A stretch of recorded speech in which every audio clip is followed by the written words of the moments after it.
Hello viewers, வணக்கம். Astro ரிச்சுவடியிலேருந்து உங்கள் ரேவதி தண்டபாணி பேசுகிறேன். நீங்கள் முதல் தடவையாக என்னுடைய வீடியோவை பார்க்குறீங்கன்னா சப்ஸ்கிரைப் பண்ணுங்க. அப்போ தான் நான் போடுற வீடியோஸ் உங்களுக்கு உடனே கிடைக்கும். அன்பர்ந்த மகர ராசி, மகர லக்ன, உத்திராடம் 2, 3, 4ஆம் பாதம், திருவோணம், அவிட்டம் 1, 2ஆம் பாத நட்சத்திர நேயர்களே, உங்களுக்கான செப்டம்பர் 2026 மாத ராசி பலன். உங்கள் ராசிக்கு இந்த மாதம் குடும்பம், குழந்தைகள், சகோதர ஒற்றுமை, மாணவர் கல்வி, கணவன் மனைவி உறவு, லாபங்கள் கிடைத்தல் போன்றவை நன்றாக இருந்தாலும் உடல்நிலையில் மட்டும் கூடுதலாக அக்கறை எடுத்துக்கொள்ள வேண்டும். உங்கள் ராசிநாதனும் 2 குடையுமான சனி 3ஆம் இடமான மீனத்தில் அமர்ந்து குரு பார்வை பெறுகிறார். ராசிநாதனின் இந்த சாதகமான அமைப்பால் மனதளவில் குழப்பங்கள் சஞ்சலங்களின்றி அமைதியாக இருப்பீர்கள். பண வரவு நன்றாக இருக்கும். குடும்பத்தில் சுமூகமான சூழ்நிலை நிலவும். குடும்ப உறுப்பினர்கள் ஒத்துழைப்பர். சனி பார்வை 5ஆம் இடமான ரிஷபம், 9ஆம் இடமான கன்னி, 12ஆம் இடமான தனுசில் விழுகிறது. மன மகிழ்ச்சி குறைய வாய்ப்புண்டு. குழந்தைகள் ஒரு சமயம் இருப்பது போல் மறுசமயம் இருக்க மாட்டார்கள். தந்தையின் உடல்நிலையில் கவனம் வைத்து உரிய மருத்துவ உதவி எடுப்பது நன்மை. வீண் விரயங்களும் அலைச்சல்களும் இருக்கும், தவிர்க்கவும் முடியாது. பிரயாணங்களை தவிர்க்கவே முடியாது. 3-12 கூடிய குரு 7ஆம் இடமான கடகத்தில் உச்சமாக இருக்கிறார். முயற்சிகள் யாவும் வெற்றியாகும். தைரியம் வீரியம் மேலோங்கும். இளைய சகோதரர்கள் ஒத்துழைப்பர். கணவன் மனைவி உறவு அன்பு பாசத்துடனும் அந்யோன்யமாகவும் இருக்கும். இதுவரை மனவேற்றுமையால் பிரிந்த கணவன் மனைவி ஒன்று சேரும் வாய்ப்புண்டு. நண்பர்கள், தொழில் கூட்டாளிகள் பல வகையிலும் ஒத்துழைப்பு கொடுப்பர். வீட்டில் விருந்தினர் உறவினர் வருகையாலும் கொண்டாட்டங்களாலும் கேளிக்கைகளாலும் விரயங்கள் அலைச்சல்கள் இருக்கும். குரு பார்வை 3ஆம் இடமான மீனம், 11ஆம் இடமான விருச்சிகம் உங்கள் ராசியான மகரத்தில் விழுகிறது. உங்கள் சுயமரியாதையும் மதிப்பும் மேம்படும். முயற்சிகள் வெற்றியாகும்.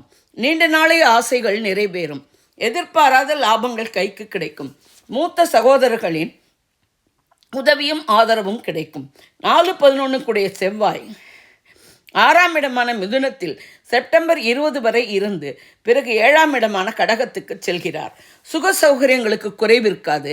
வீடு மனை வாகன யோகங்கள் நன்கு அமையும். தாயின் உடல்நிலையில் குறிப்பிட்ட முன்னேற்றம் இருக்கும். லாபங்கள் கிடைப்பது, ஆசைகள் நிறைவேறுவது, மூத்த சகோதர ஒற்றுமை நன்கு இருக்கும். 5-10 கூடிய சுக்கிரன் 10ஆம் இடமான துலாத்தில் ஆட்சியாக இருப்பது மிகவும் நன்மை. குழந்தைகள் கல்வி கேள்விகளில் மேம்படுவர். அவர்களை நினைத்து பெருமிதம் அடைவீர்கள். ஆனால் 5ஆம் இடத்துக்கு விடும் சனி பார்வையால் குழந்தைகளின் நடவடிக்கை, நட்பு வட்டத்தின் மீது கவனம் வைக்க வேண்டும். தொழில் வியாபார உத்தியோக வகையிலும் மேன்மையே.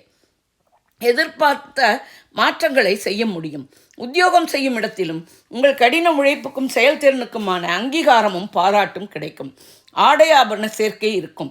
திருமணங்கள் ஏற்பாடு செய்யவும் நடத்தவும் உகந்த மாதம். காதல் வாழ்க்கை அன்பு பாசத்துடன் இருக்கும்.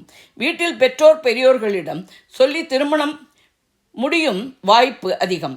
6-9 கூடிய புதன் 9ஆம் இடமான கன்னியில் உச்சமாகிறார். செப்டம்பர் 23க்கு பிறகு 10ஆம் இடமான துலாத்துக்கு செல்கிறார்.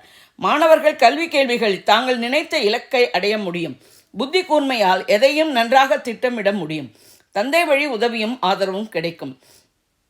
ஆனால் 9ஆம் இட சனி பார்வையால் தந்தையின் உடல்நிலையில் கவனம் வைப்பது நல்லது.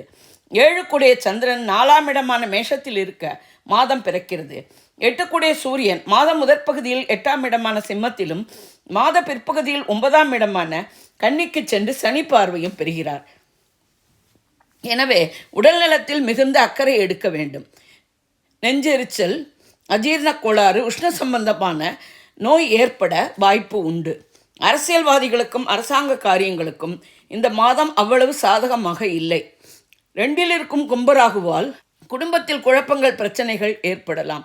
8இல் இருக்கும் சிம்மகேதுவாலும் சஞ்சலங்கள், குழப்பங்கள் இருக்கும்.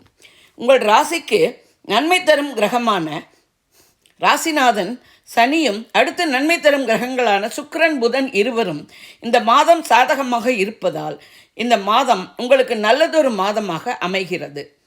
கிரகங்களால் ஏற்படும் குழப்பங்கள், சஞ்சலங்கள், பிரச்சனைகள் தீர தெய்வ வழிபாடு, ஆன்மீக சிந்தனை இவற்றுடன் யோகா, தியானம் போன்றவை கை கொடுக்கும். விநாயகர், துர்க்கை வழிபாட்டுடன் ஆஞ்சநேயர் வழிபாடு மேன்மை தரும். சந்திராஷ்டம தினங்கள் செப்டம்பர் 10, 11.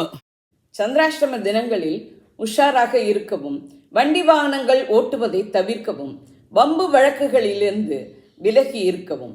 இது ஒரு பொது பலன். அவரவர்கள் பிறந்த ஜாதகத்தின் தசை புக்திப்படி பலன்கள் வேறுபடலாம். நீங்கள் இதே ராசியின் லக்னமானால் இந்த ராசிக்கு கொடுக்கப்பட்ட பலனையே எடுத்துக்கொள்ளலாம்.